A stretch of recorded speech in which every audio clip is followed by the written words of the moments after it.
एकं शास्त्रं देवकीपुत्रगीतम् एको देव देवकीपुत्र एव एको मन्त्र तस्य नामानि यानि कर्मावपि एकं तस्य देवस्य सेवा हरे राम राम राम हरे हरे हरे कृष्ण कृष्ण कृष्ण हरे हरे। बोलिए योगेश्वर श्री कृष्ण भगवान की जय। आइए, स्वागत है आप सभी का अपनी इस जर्नी पर। ये जर्नी है मोस्ट डिवाइन कन्वर्सेशन की, विच इज भगवत गीता। अपने इस संवाद की जो श्री कृष्ण और अर्जुन के मध्य हो रहा है, और अपने इस संवाद में जब हम अब इस चैप्टर पर पहुंच चुके हैं, जो कि है अध्याय नंबर 13, जो कि है क्षेत्रज्ञ विभाग योग। गीता जी तो प्रभु के मुख से निकली हुई वो वाणी है, जिसको कि हम कहें कि जब वंशी को जब शब्द मिला तो वो गीता हो गई, और गीता के शब्दों को जब स्वर लगे तो वो प्रभु की वंशी की ध्वनि हो गई। इस तरीके से श्री भगवत गीता जी का विचार है, जो कि एक तरीके से मोस्ट डिवाइन है, बहुत मतलब हर तरीके के व्यक्ति के अंदर तक छूने वाला विचार है। और अब इस चैप्टर की जो शुरुआत होती है, तो हम कहें कि यहाँ से ज्ञान योग प्रारंभ हो रहा है। इससे पहले जब हम थे तो भक्ति योग था। इसमें जो पूरे 18 चैप्टर हैं, उसमें से हम 6 के पार्ट में ये चैप्टर डिवाइडेड हैं, अगर ऐसा माने तो पहले जो है वो कर्म योग के बारे में है, पहले 6 अध्याय। फिर अध्याय 7 से लेके 12 तक जो है वो भक्ति योग के बारे में बताते हैं, और अब इसके आगे के जितने अध्याय हैं वो अब यहाँ से ज्ञान योग की चर्चा होगी, यहाँ से ज्ञान योग का प्रारंभ होगा। तो इसके विचार में हम कहें कि जैसे हम जितना ऊंची मंजिल पर जाते जाते हैं, वहाँ से आसमान भी पास लगने लगता है और पृथ्वी भी दूर तक दिखाई देने लगती है। तो इस तरीके से हम कर्म योग की लिफ्ट के द्वारा भक्ति योग की उस मंजिल तक पहुंच चुके हैं।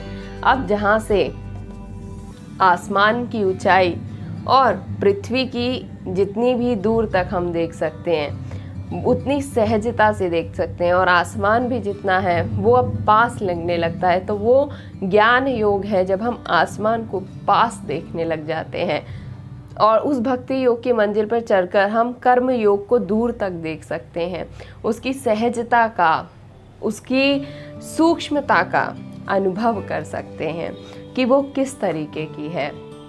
अब इससे आगे के चैप्टर में जब भगवान जी ने बताया कि वो अपने भक्त में क्या देखना चाहते हैं, इससे पहले जितने भी अध्याय थे उसमें वो सब वर्णित था कि हम प्रभु को कैसे देखें।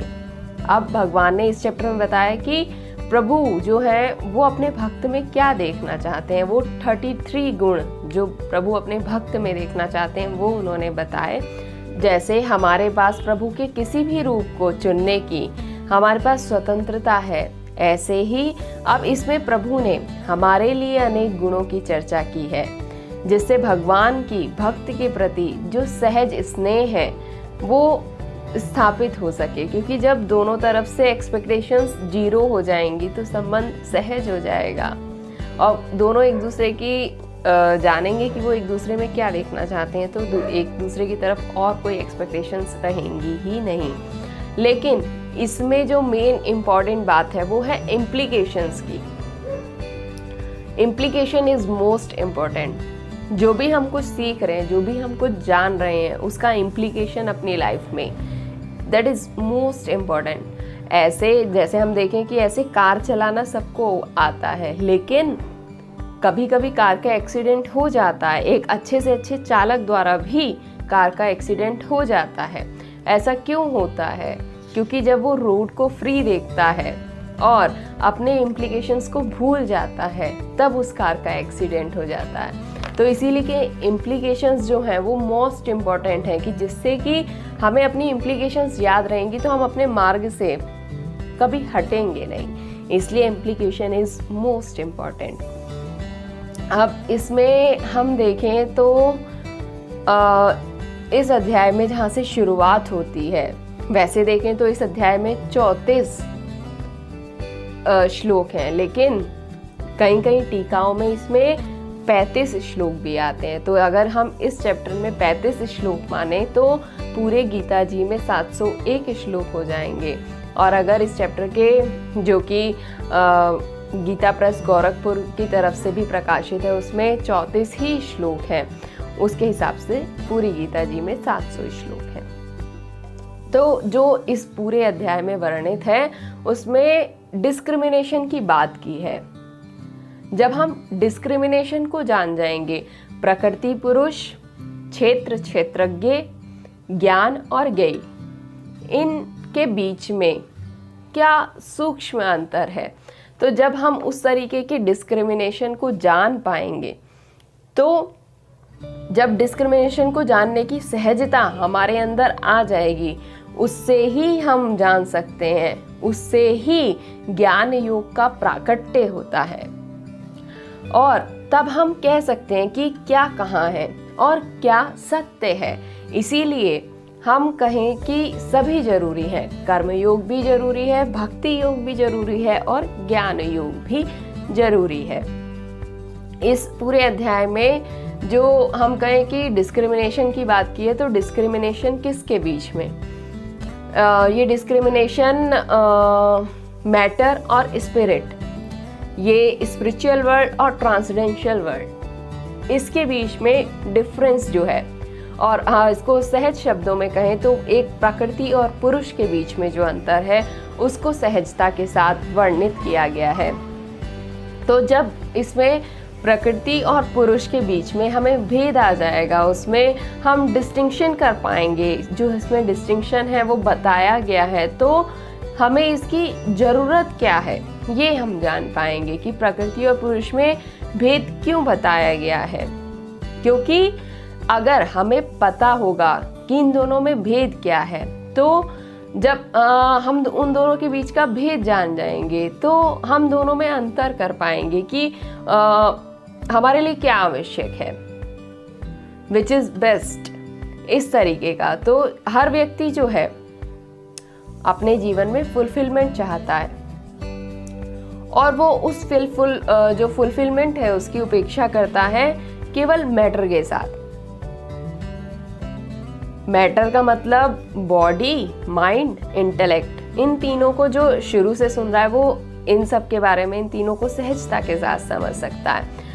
बॉडी, माइंड और इंटेलेक्ट केवल हमारे शारीरिक स्तर पर, मानसिक स्तर पर और बौद्धिक स्तर पर अपनी फुलफिलमेंट, जो उसको अपने अंदर कमी लगती है उसको पूरा करने के लिए वो केवल इन्हीं तीनों चीज़ों के बारे में सोचेगा।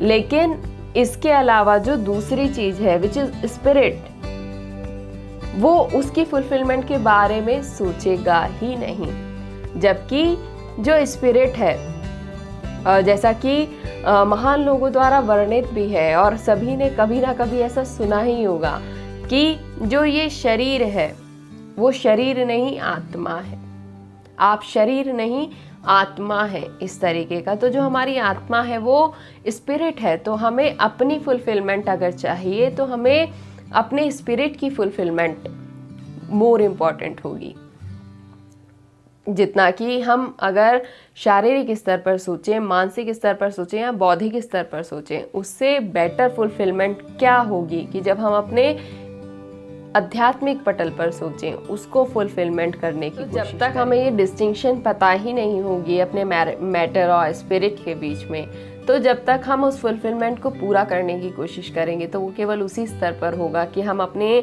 शारीरिक, मानसिक और बौद्धिक स्तर की फुलफिलमेंट के बारे में ही सोचेंगे। लेकिन तब हम अपने स्पिरिट की फुलफिलमेंट के बारे में नहीं सोचेंगे, क्योंकि तब तक हमें उसके बारे में पता ही नहीं होगा, क्योंकि हम उन दोनों के बारे में भेद नहीं कर पाएंगे। तो इस चैप्टर में जो बात की गई है वो डिस्टिंक्शन की गई है। What is the difference between प्रकृति एंड पुरुष, what is the difference between क्षेत्र एंड क्षेत्रज्ञ, what is the difference between ज्ञान एंड ज्ञेय। इस तरीके के ये जो डिस्क्रिमिनेशन है हमें उनके बीच में भेद करना आना चाहिए। अगर हम इसको एक सिंपल एग्जाम्पल के तौर पर समझें तो हम एक एग्जाम्पल से समझ सकते हैं। जैसे गुरुजी ने अपने एक शिष्य को प्रसाद स्वरूप नारियल का फल दिया, लेकिन उसने इससे पहले कभी नारियल का फल देखा ही नहीं था। तो वो नारियल प्रसाद लेकर अपने घर को चला। अगले दिन जब वो आया गुरुजी के पास तो उसके होंठ सूजे हुए थे, गाल छिले हुए थे, कुछ दांत भी टूटे हुए थे। तो गुरुजी ने उनसे पूछा कि क्या हुआ, कोई हादसा, कोई दुर्घटना हो गई क्या? तो उसने कहा कि नहीं गुरुजी, ये कोई दुर्घटना नहीं घटी है, ये तो उसका फल है जो कल आपने मेरे को प्रसाद में दिया था। तो गुरुजी ने कहा कि ऐसा कैसे? तो उसने कहा कि गुरुजी मैंने अपनी पूरी ताकत लगा दी लेकिन मैं उसको खा ही नहीं पाया। तो गुरुजी समझ गए कि मैंने अपात्र को प्रसाद दिया, उसकी सामर्थ्य ही नहीं थी उस प्रसाद को लेने की, क्योंकि वो उसमें डिस्क्रिमिनेशन ही नहीं कर पाया, उसकी डिस्टिंक्शन को नहीं पहचान पाया कि इसके भारी खोल को बाहर करके उसके अंदर की जो मलाई है उस प्रसाद को पाना है। इसी तरीके से अगर हम समझें कि जैसे एक केला है तो केले के छिलके में भी कुछ रस होता है और अंदर जो फल है उसमें भी रस होता है। तो जब तक हम अपने मैटर और स्पिरिट में डिफरेंस नहीं कर पाएंगे तो हमारे जीवन का जो आनंद होगा वो उस तरीके का होगा कि हमने केला का छिलका समेत खा लिया, कि हमने केले का छिलका ही खा लिया, लेकिन उसका जो मेन आनंद है, उस फल को खाने का जो मेन रस है वो तो उसके अंदर के फल में ही है। तो इस तरीके से हमारे जीवन में जो फुलफिलमेंट है उसका जो रस आएगा वो तभी आएगा जब वो फुलफिलमेंट हम अपने स्पिरिचुअल लेवल पर करें। लेकिन होता क्या है कि हम उस केले के छिलके को ही खाने का आनंद ले रहे हैं, केवल वो फुलफिलमेंट कर रहे हैं तो अपने मैटर स्टेज पर कर रहे हैं। तो हम इस चैप्टर के माध्यम से अंतर समझेंगे, वो डिस्टिंक्शन समझेंगे, वो सूक्ष्म अंतर समझेंगे जो कि हम किस लेवल पर अपने अंदर किस तत्व तक, किस आधार पर उतार। तो आज इस चैप्टर का एक छोटा सा विचार, उसकी भूमिका बनाने की कोशिश की गई। अब इस चैप्टर में हम आगे जानेंगे इसके नेक्स्ट सेशन में। तब तक के लिए श्री राधे।